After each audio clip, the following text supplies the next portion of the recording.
carinho, com muita alegria. Vamos ao Ministério da Palavra. Abra sua Bíblia em Lucas, capítulo 6, verso 46. Bem rapidamente. O nosso culto hoje já valeu, né? A gente já pode ir para casa, né? Vamos um pouquinho? Lucas 6, 46. Quem esteve no retiro espiritual aqui? Ou foi bem assim? Valeu demais, né? Você que não foi ainda, eu motivo você a ir para o próximo. Quando vai ser, Jordan? Fevereiro ou março? Fevereiro? Já está alinhado aí com o Igor aí? Já está organizado aí? Fevereiro ou março, você já vai ter um outro retiro aí, gente. Se prepara. Lucas 6, 46, posso ler? A palavra de Deus diz assim. Evangelho de Lucas, capítulo 6, verso 46 ao 49. Por que vocês me chamam Senhor, Senhor, e não fazem o que eu mando? Eu vou mostrar a vocês a quem é semelhante todo aquele que vem a mim, ouve as minhas palavras e as pratica.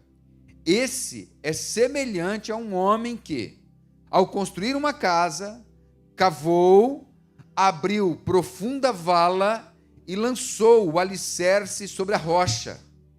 Quando veio a enchente, as águas bateram contra aquela casa e não a puderam abalar, por ter sido bem construída. Mas o que ouve e não pratica é semelhante a um homem que construiu uma casa sobre a terra, sem alicerces, e quando as águas bateram contra ela, logo desabou, e aconteceu que foi grande a ruína daquela casa. Amém, queridos? Feche teus olhos. Pai Santo, obrigado pela tua palavra, que o Senhor fale conosco. O Senhor é bem-vindo, Espírito Santo, no nosso meio. Ministra em nosso coração a tua doce, bendita e poderosa verdade, para a glória do teu nome, em nome de Jesus. Amém e amém. Você pode dizer graças a Deus. Eu quero falar com você nessa noite sobre quando não há fundamentos. Quando não há fundamentos. A pergunta é: orações não respondidas. Por quê? Se ele disse que ele vai responder todas as nossas orações que fizermos segundo a vontade do Pai, por que há orações não respondidas? Porque há uma sensação de não vai dar certo, misturado com já perdeu. Porque algumas pessoas têm uma sensação que a qualquer momento vai acontecer uma tragédia na vida dela. Que a qualquer momento a coisa vai dar ruim. Porque há pessoas que as motivações dela que faz com que elas se levantem a cada manhã não é para vencer, mas é o medo de dar errado. Ela não vive para construir riquezas, ela vive para não ter dívidas. Você entende a diferença? Ela tem uma preocupação diária. E semana que vem, e mês que vem, e o ano que vem. Como? Uma breve interpretação do texto que Jesus traz para nós aqui. O texto ele é uma comparação. Jesus ele queria nos ensinar algo sobre a fé. E ele começa fazendo uma pergunta e está falando de pessoas que o chamam de Senhor, mas não fazem o que ele manda. Essa é a verdade do texto. Esse é o contexto do texto. Vocês me chamam Senhor, Senhor, mas não fazem o que eu mando. E aí vocês querem as orações respondidas. É uma palavra dura para nós, você concorda? Ele está arrebentando com a gente, você não percebeu ainda. Dá um sorriso para o teu irmão para não ficar tão tenso. Fala assim, nós estamos lascados. Para não ficar tenso, senão vai ficar tenso aqui o clima.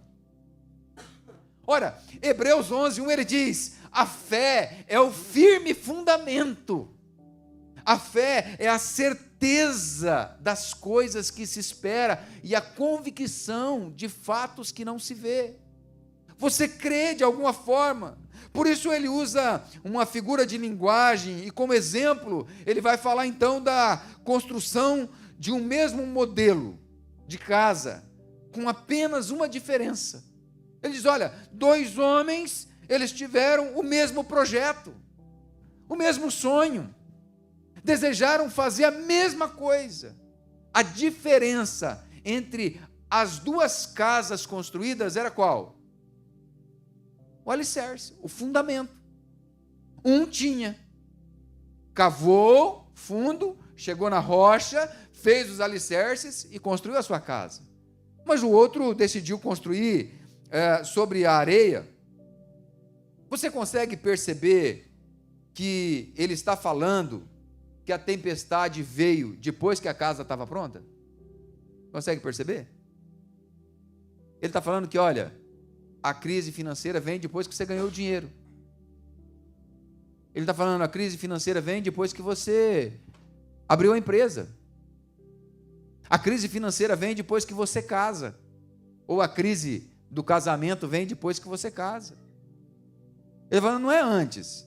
Você concorda comigo que se a tempestade vem antes, você se organiza? Mas e quando ela vem depois? Quando ela chega fora do contexto, fora daquilo que você planeja.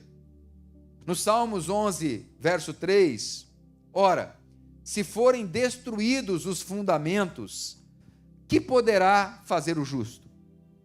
Veja, o salmista faz uma pergunta: se for destruídos os fundamentos, o que se pode fazer? Diga comigo, nada. Essa casa nem fundamento tinha. Aí piorou mesmo. Aí a coisa foi pior ainda. Não se engane, ninguém está isento.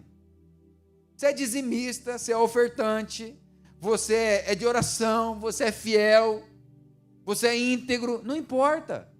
O sol nasce para todos, a chuva nasce para todos, ela vem para todos. A vida é assim. Tempestade não se explica. Aquele telefonema que você não esperava que acontece. Aquele diagnóstico médico que chega sem avisar. Um dia você acorda acreditando que o teu casamento é bom e você está sentado diante dos documentos do divórcio. É o advogado que te liga e fala, não tem jeito. É quando você abre a correspondência achando que vai chegar um cheque e chega a conta para você pagar das taxas. Você fala, Jeová, não se engane. Lembre de Jó, homem íntegro, justo, andava na presença de Deus, fazia oferta pela sua casa. A tempestade chegou de uma hora para outra. É quando menos se espera. Quando falamos de dois fundamentos, não estamos falando de uma alicerce de uma casa. A outra não tinha nada. Estamos falando sobre a base que decidimos edificar a nossa vida. É sobre isso que ele está falando. É sobre quais os fundamentos, os alicerces que você está construindo a sua vida pessoal. Ele está falando sobre moral.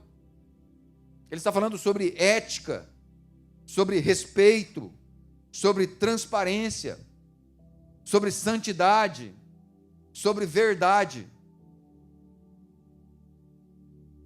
O ano passado, eu preciso deixar essa coisa de moral clara, queridos, porque o ano passado eu confrontei uma pessoa que fez uma apropriação indébita de valores altos de forma indevida. E eu disse para ela assim, o que você fez foi imoral. Eu nunca traí minha esposa. Imoralidade não é imoralidade sexual, é um ato que você faz que é imoral, algo que você faz que é contrário, que vai afetar outras pessoas, que vai machucar pessoas, que vai magoar pessoas. Estamos falando de valores. A ênfase desse texto de Jesus não é sobre construção de casa, é sobre relacionamentos. É disso que o texto fala.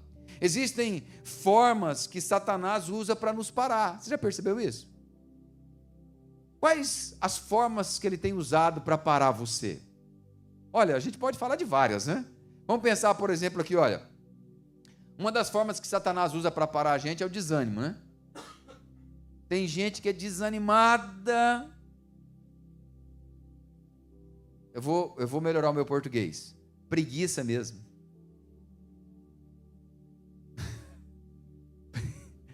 Preguiçosa. Você sabia que a Bíblia diz que o preguiçoso ele é igual dobradista de porta enferrujada? A Bíblia fala assim, a mesma coisa que o preguiçoso faz na cama, rolando de um lado para o outro, a porta faz.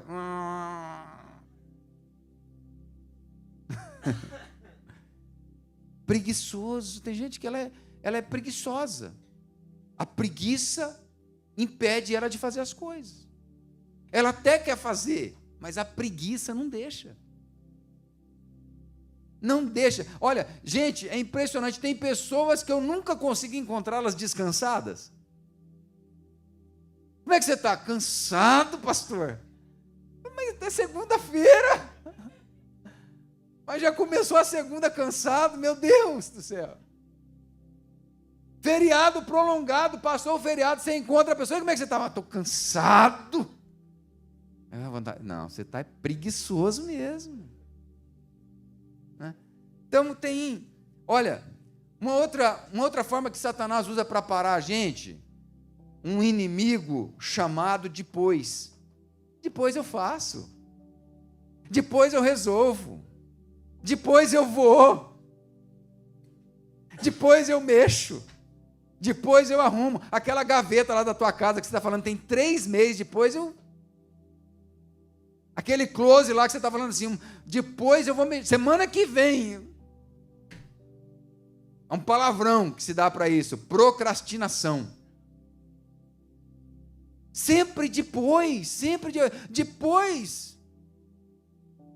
É aquele recadinho que a gente costuma usar lá no Brasil, nas mercearias, né? Fiado só amanhã. Se a pessoa vive... Não, é só amanhã. Nunca é hoje. Nunca é hoje, sempre depois. Vai parando a gente. É uma forma de Satanás parar a pessoa. Você sabia disso? Não é a pessoa.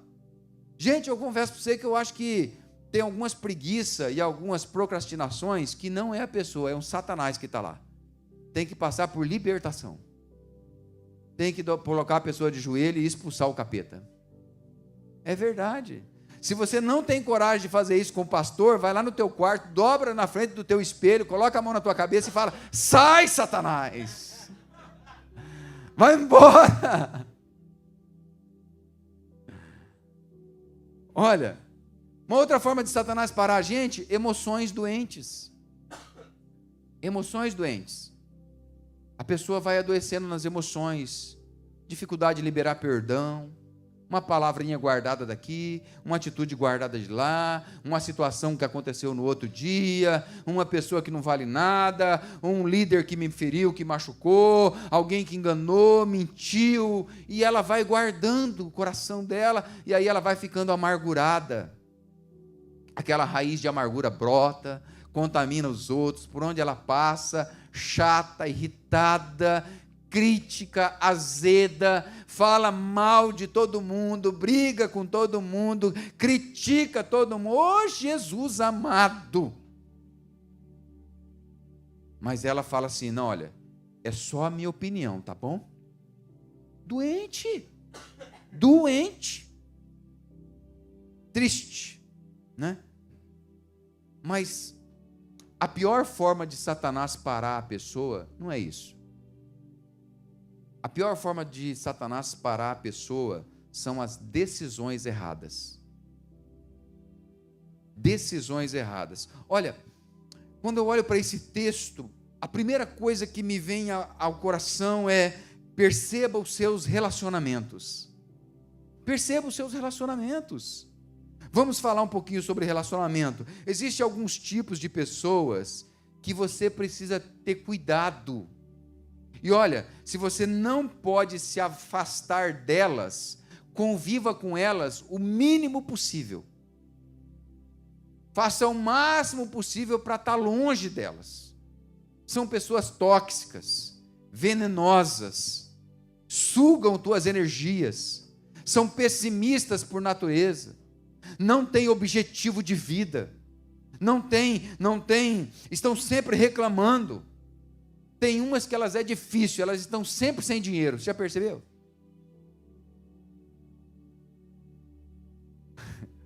Afasta delas. Não, é sério. De vez em quando você pode estar sem dinheiro, está tudo bem. Mas tem aquela pessoa que fala assim, cara, estou numa reta, está difícil demais, lá em casa, não sei o quê, na onde, patati, patatá, etc, não sei o quê, lá. E aí você calça a pessoa.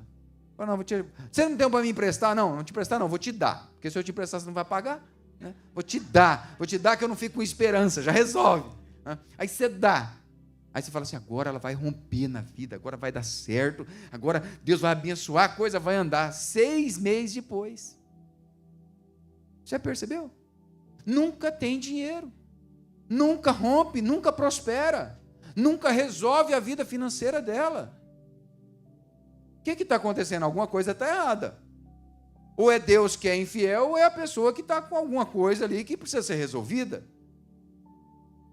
Então, perceba essas pessoas que estão sempre reclamando, que estão sempre sem dinheiro, sempre falando mal dos outros, sem objetivo de vida. Se você não pode se afastar, relacione-se o mínimo possível, tá bom? Não vai chegar lá, não compromete eu. Eu já senti aqui, de Deus, uma revelação aqui agora. Eu senti, ó o Espírito Santo me livrando aqui, não vai chegar lá e falar assim, o pastor falou, eu não tenho nada a ver com isso.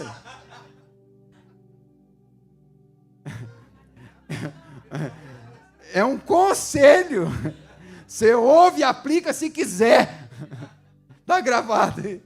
Jesus que falou, vocês me chamam Senhor, mas não faz o que eu mando. É Ele que falou, não foi eu não. Então, a gente está aprendendo aqui, amém, queridos?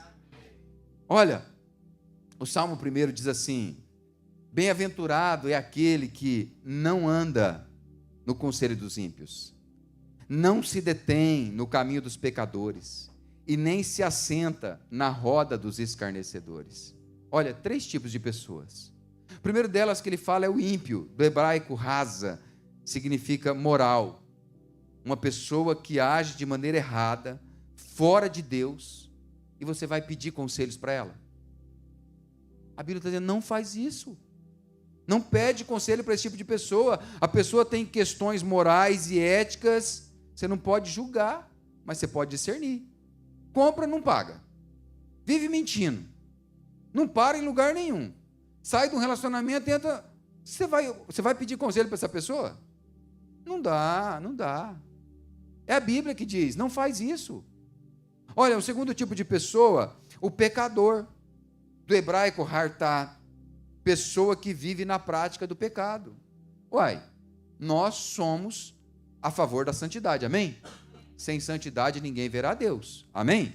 Agora, a pessoa quer viver na prática do pecado, direito dela. Nós não estamos aqui para cercear a liberdade de ninguém, nós estamos aqui para dizer, olha, eu amo você, mas eu não concordo com as tuas práticas. Só que a Bíblia diz que para essa pessoa, você não pode pedir conselhos. Você não pode parar para conversar com ela. Por quê? Porque aquilo que ela tem, de alguma forma, vai influenciar você.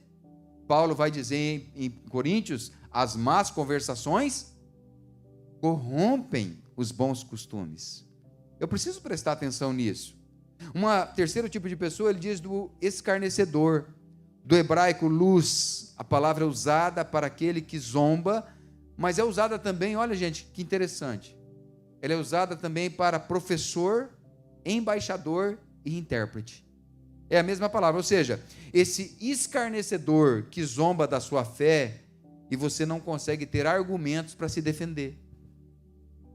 Ele fala, não se assenta com essa pessoa não, vai te dar problema. Vai te dar problema. Mais cedo ou mais tarde a coisa vai dar ruim. Por quê? Jó 9:21 diz, eu sou íntegro. Olha só, queridos, eu sou íntegro, mas eu não me importo comigo, não faço caso da minha vida. Quando você se relaciona com esses 3 tipos de pessoa, você é íntegro, mas você não se importa com a sua vida. Você não está nem aí para o que vai acontecer com você. E aí as orações não são respondidas, Porque a Bíblia nos orienta a sermos seletivos se quisermos acertar. Uma pessoa errada na sua vida te atrasa. Uma pessoa errada na tua vida impede o fluxo da bênção. Mas pior, quebra a tua relação com Deus. Por quê? Porque ele diz que você não pode se relacionar com esses 3 tipos de pessoas. Ele diz, bem-aventurado o homem que não se relaciona com esses 3 tipos de pessoas. Antes, o seu prazer está na lei do Senhor, na sua lei medita de dia e de noite. Ou seja, quando você decide se relacionar com essas pessoas, você quebra a sua relação com Deus. E quem é que nos abençoa? Deus. Nós, setembro do ano passado, eu acho que foi setembro, Igor, me ajuda aqui, quando que foi? Foi setembro? Que deu a enchente, que nós perdemos os carros? Setembro do ano passado, 1 ano, quase 2 meses. Nós perdemos o carro foi assim, ó, só aquela lambida do furacão que passou por aqui. Como é que era o nome do furacão? Ida. Aí me ensinaram algo aqui nesse país, que os furacões que têm nome de mulher são os mais bravos. Os homens são mais calmos, mais manso, mais tranquilo, mais fácil de lidar. Uai, é o que fala. Não é, Peter? Então o que a gente aprende aqui? A gente aprende sobre o poder da mulher. Sabe o que eu aprendi sobre essa questão desse furacão? Você só consegue transferir aquilo que há dentro de você. Aonde você chega, você transfere aquilo que tem dentro de você. Aí eu pergunto para você, você é a paz ou a turbulência? Você é a brisa ou o furacão? Porque é aquilo que tem dentro de você que sai.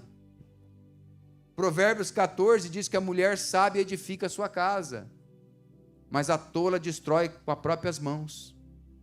A mulher furacão vai destruir a sua casa. A Bíblia diz, é melhor morar debaixo de uma goteira do que dentro da casa com a mulher rixosa.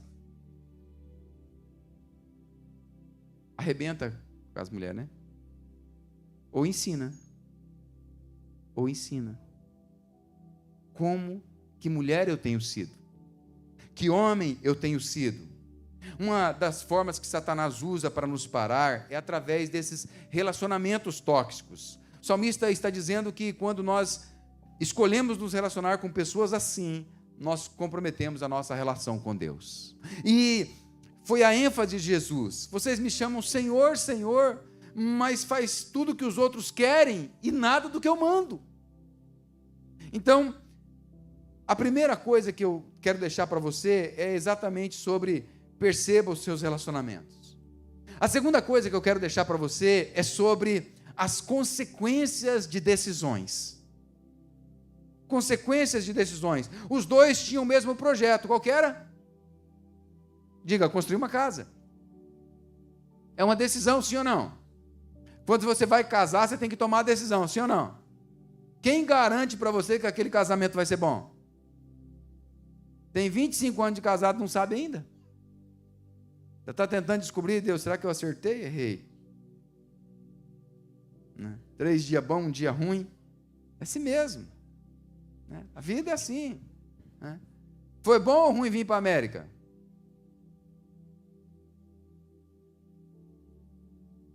Então não dá para reclamar, né? Não dá para reclamar. Os dois tinham o mesmo objetivo, construir uma casa. Se você tivesse uma forma de medir as suas decisões, se você pudesse medir as decisões que você toma, como é que você iria medir elas? Se você pudesse, antes de decidir, eu preciso pensar a respeito, como que você faria? Possivelmente, o que construiu a sua casa sobre a areia, ele não quis cavar.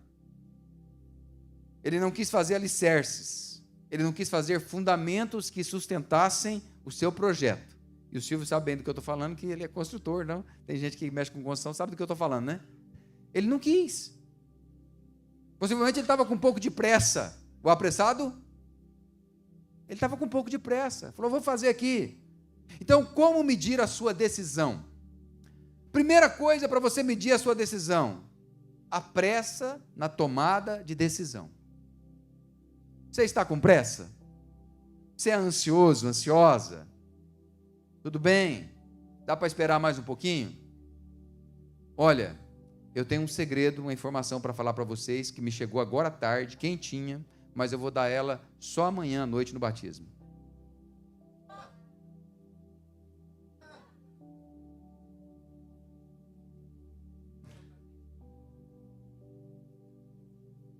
Você está com pressa?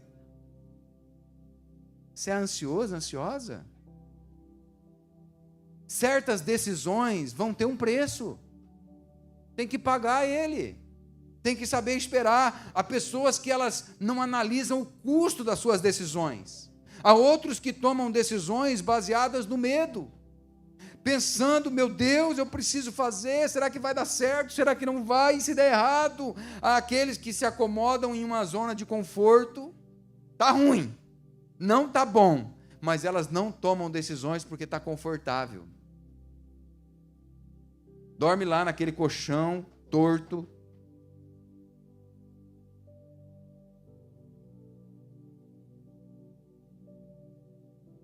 Está lá aquele colchão, quando é que vai trocar?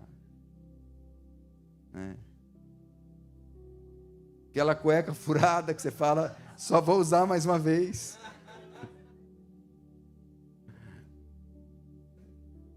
Aquela meia que está com furo no pé, você fala, que eu chegar em casa eu arranco, jogo fora. Já estou com ela aqui, não vou perder tempo para buscar outra. Aí você chega e coloca na roupa suja, semana que vem está lá de novo, no mesmo lugar. Está confortável. Você entende do que eu estou falando, né? Aí você tem que tomar a decisão, mas você não toma porque está confortável. Aqueles que se acomodam. Olha, não decidir já é uma decisão para o pior. Mas decidir com pressa é tão ruim quanto não decidir. Analisa antes. Ora. Coloca diante de Deus, pensa. Gênesis 25, ele conta a história de Esaú. Esaú, filho de Jacó, filho de Isaac, irmão de Jacó. E Esaú vai caçar, ele era caçador. E ele vai caçar, e ele passa o dia caçando possivelmente, e ele não pega nada. E ele chega em casa cansado. Olha, cansado, frustrado, porque não pegou nada, e com fome. E o irmão dele, Jacó, está fazendo um guisado. E daí vem o nome Edom, depois um dia a gente conversa sobre isso, dos Edomitas, e depois você vai perceber o que aconteceu com os Edomitas, que é uma nação que Deus exterminou, acabou com eles. Mas Esaú, porque significa vermelho, e Esaú chega cansado, frustrado, com fome, e o irmão está fazendo a comida, aquele cheiro maravilhoso entrando, você entende do que eu estou falando? E aí ele fala para o irmão, e o irmão fala para ele assim, então me dá o teu direito de primogenitura. E ele fala, de que me adianta um direito de primogenitura, se eu morrer de fome, com a fome que eu estou? E ele troca com o irmão. E o autor de Hebreus, ao tratar do assunto, lá em Hebreus 12:16, diz, e cuidem, para que não haja nenhum impuro ou profano, como foi Esaú, o qual por um prato de comida vendeu o seu direito de primogenitura.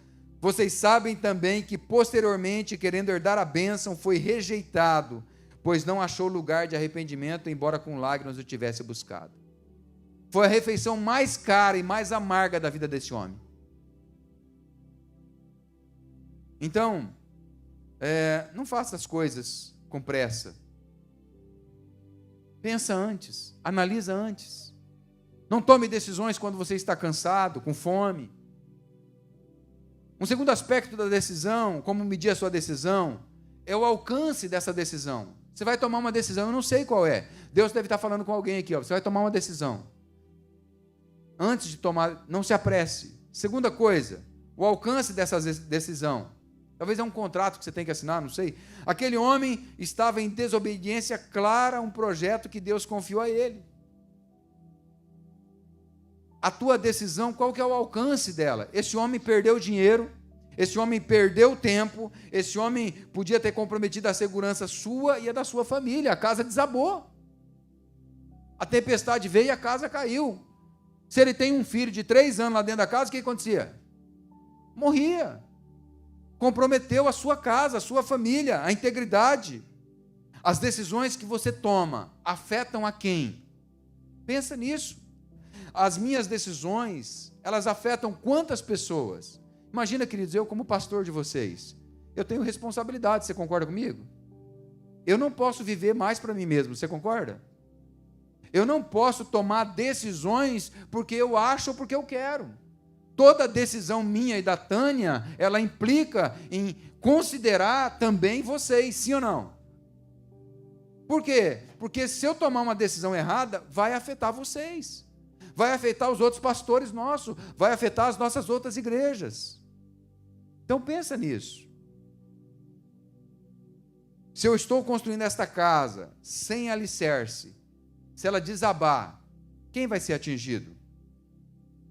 Um outro aspecto de como medir sua decisão, a responsabilidade da decisão. Quem mais pode fazer além de você? Quantas pessoas estão envolvidas nisso? Isso fala de papéis. Existem coisas que só a gente pode resolver. Olha, quantas coisas estão pendentes na sua vida? Quantas coisas que estão aí para depois? Eu quero orar com você agora. Fazer uma aliança com Deus. Talvez seja uma área da sua vida que você precisa de libertação. Talvez seja uma área da sua vida que você precisa de cura, de um milagre.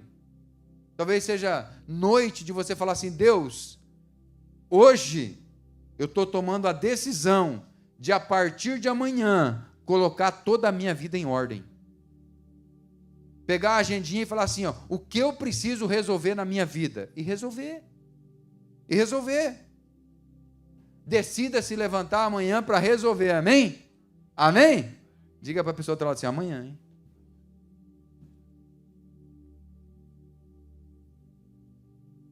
Tem umas que dá para ser hoje ainda, né? E por último, como medir a sua decisão? A influência dessa decisão. Imagine que esse homem decidiu contar vantagem sobre o que ele fez em detrimento do outro, né? O outro demorou para construir a casa, o outro gastou mais, o outro suou mais, o outro se preocupou mais, mas ele foi lá e fez. Imagina ele contando vantagem para os amigos. Fala, rapaz, o cara lá está por fora, o cara lá é santo demais, o cara lá é crítico demais, o cara lá é muito dentro da caixinha, muito planejadinho, muito de rotina, muito organizado. Eu fui lá e fiz, a minha, está igualzinha dele. O que sustenta uma casa não é o que você vê. O que sustenta a sua vida não é o que você vê. O que sustenta uma igreja não é o que você vê. O que sustenta a sua relação com Deus não é o que você vê. Esse homem podia estar zombando, fazendo chacota, mas ele não contava com as tempestades. Existe um dito popular, está sendo muito usado agora nesses dias no Brasil: jabuti não sobe em árvores. Já deve ter ouvido ele. Ou foi enchente, ou foi mão de gente.